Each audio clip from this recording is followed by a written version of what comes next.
सुना हो काहे तू बारू बढ़ावत विवाद के धारा ध्यान जान तू भोलेनाथ के कि कान्हे धइले बारे गावर बरका सावरका अखिया मारता कि बेरी बेरी बबरी झारता लइकवा अखिया मारता देवघर में नंबर मांगता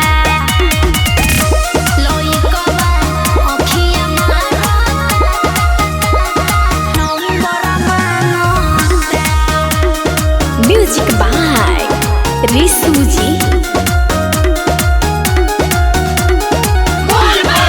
कहत दीदी दर खासियत याद पे लिखी के नंबर फेंकता बेल पात पे लिखी के नंबर फेंकता बेल पात पे कहत दीदी दर खासियत याद पे लिखी के नंबर फेंकता बेल पात पे बाबे देहिया से उता पतर का सावर का अखिया मारता कि बेरी बेरी बबरी झारता लइकवा अखिया मारता देवघर में नंबर मांगता।